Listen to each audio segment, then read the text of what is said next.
زیر کے ساتھ ناجسن، اس کا معنی گندگی، پلیدی، شے کا پلید ہو جانا، نجس اس کے اوپر نجاست کا لگ جانا، یہ ہے صبر کے ساتھ ناجسن، عین گندگی کا ڈھیر، عین نجاست، انما المشرکون ناجسن، انما المشرکون، بے شک مشرک، بے شک مشرک، ناجسن، نری ٹٹی ہے، گندگی ہے، غلاظت ہے، مجسم نجاست ہے، انما المشرکون، کہ مشرک کے سر کے اوپر دو سینگ تو نہیں ہوا کرتے، یہی مشرک ہے، وقت نہیں تفصیل میں جا سکوں، گھوڑے تازیے تابوت کا پجاری یہی مشرک ہے، رب کے سوا غیر اللہ کی سور و پکار کرنے والا، المدد یا علیم، یا رسول اللہ مدد،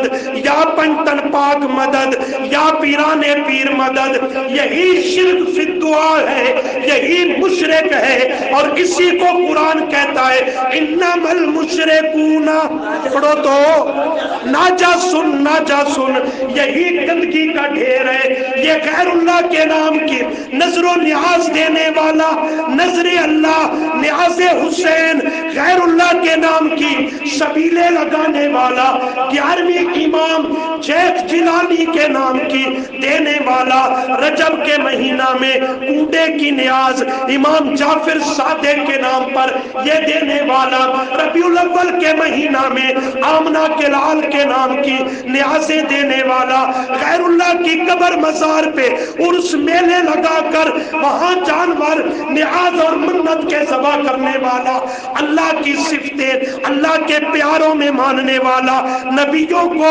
ولیوں کو عالم الغیب سمجھنا، حاضر و ناظر سمجھنا، مشکل کشا، حاجت روا، سمامہ فوقل اسباب کے عقیدے رکھنا، قبروں والوں کے لیے، مردوں کے لیے عادتاً ان کے سما کا عقیدہ، شرک فی السما کا نظریہ، اور اسی طرح اعادہ روح کا عقیدہ، یہی کفر و شرک ہے میرا دوست، یہی کفر و شرک کرنے والا، اللہ فرماتے ہیں ایماندار خبردار رہنا، انما المشرکون، انما المشرکون، شکر کرو چا کمرہ لے چیو جی کوئی نہیں بندہ گل ہے نا، کیوں دے کھڑے ناتے دھوتے بڑھ بیٹھے ہو جی، حساب کتاب دے کے آزاد ہوئے بیٹھے ہو، یہ تو چھاڑنا لیسو تو پتہ چل سی نا کہ کوئی پیچھے خیر نال بچدہ بھی ہے کہ کوئی نہ، انما المشرکون نجسن، یا اللہ حکم کیا ہے ہمارے لیے، فرمایا فلا، سنیے گا، فلا یقرب المسجد الحرام، فلا یقربو، فلا یقربو المسجد الحرام، ان مشرکوں کو اے اہل ایمان میرے گھر مسجد حرام بیت اللہ کے، فلا یقربو، ان بیمانوں کو اس کے قریب بھی نہ آنے دینا، فلا یقربو، میرے گھر کے نے قریب بھی نہ آنے دینا، اس کے اندر آ کر کے حضرت علی رضی اللہ عنہ نے یہ سورہ توبہ کی 40 آیتیں پڑھ کے سنائی، کتنی آیتیں؟ 40 آیتیں پڑھ کر کے سنائی، اللہ بھی بیزار ہے مشرکین سے، اللہ کا رسول بھی بیزار ہے، اہل ایمان کو بھی متنبہ کر دیا تم بھی مشرکوں سے جدا ہو جاؤ، مشرک اللہ کے گھر کے فلا یقربو قریب بھی نہیں آ سکتا، پھر اس اعلان کی توضیح پیارے پیغمبر کریم صلی اللہ علیہ وسلم کے فرمان کے ذریعے کرائی گئی، اور فرمایا اے کائنات کے شرک کرنے والوں، آج کے بعد تم اللہ کے گھر بیت اللہ کا کوئی انتظامی معاملہ سنبھال نہیں سکتے، منتظم نہیں بن سکتے، اللہ کے گھر کا بے لباس ننگے ہو کر طواف کرتے تھے، آج کے بعد فرمایا تمہیں ننگے کیا کپڑے پہن کر کے بھی اللہ کے گھر کا طواف کیا اس کے قریب بھی آنے کی اجازت نہیں، وہ مقام شمیسی، کون سا مقام؟ کاش کے وقت ہوتا، مقام شمیسی، جہاں پہ صلح حدیبیہ کے موقع پر مسلمانوں کو، نبی علیہ السلام کو مشرکوں نے روک دیا تھا کہ ہم تمہیں عمرہ کرنے کی اجازت، وہ صلح حدیبیہ کا واقعہ سنتے رہتے ہیں، آپ نے حضرت عثمان کو بھیجا مذاکرات کرو، ہم پرامن طریقے سے عمرہ کر کے واپس پلٹ جائیں گے، لیکن انہوں نے تسلیم نہ کیا۔ ایک صلح نامہ تحریر ہوا، بعض شرائط پر وہ طے پایا، اور اس مقام سے، حدیبیہ کے مقام سے مسلمانوں کو واپس جانا پڑا، آئندہ سال آنا، عمرۃ القضاء آ کر کے یہ عمرہ آئندہ سال ادا کرنا، اب تمہیں یہاں آگے بیت اللہ کی طرف جانے کی ہم مشرکین مکہ اجازت نہیں دیتے۔ اللہ کی تقدیر بڑی عجیب ہے، اللہ نے فرمایا میرے پیغمبر کو، میرے صحابہ کو، ایک مرتبہ تم مشرکین میرے گھر سے روک رہے ہو، دیکھنا میری لاٹھی میں آواز ہے، میں رب ہمیشہ کے لیے ہر قوم کے مشرک پر اپنے گھر میں آنے پہ پابندی لگا دوں گا۔ آج بھی جو حج عمرہ کے لیے جاتے ہیں، ان سعادت مند آل ایمان سے پوچھئے، مقام شمیسی پہ جا کر دیکھیے، نیٹ کا دور ہے، ویڈیو میں موجود ہے، وہاں موٹے اور جلی حروف میں لکھا ہے کہ اس کے بعد آگے جو شاہراہ بیت الحرام بیت اللہ کی طرف جا رہی ہے، اس پہ جانے کی کسی کافر اور مشرک کو اجازت نہیں ہے۔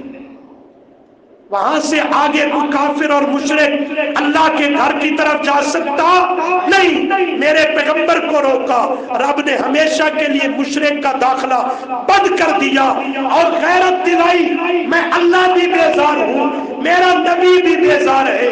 اے ایمان والو، یہ کھلی گندگی اور نجاست ہے، تم بھی مشرکوں سے جدا ہو جاؤ۔ کیا ہو جاؤ؟ کیا ہو جاؤ؟ جدا ہو جاؤ۔ مذہبی رواداری، مذہبی نام پر مصلحت، صلح کنی، اس کی اسلام ہمیں اجازت نہیں دیتا۔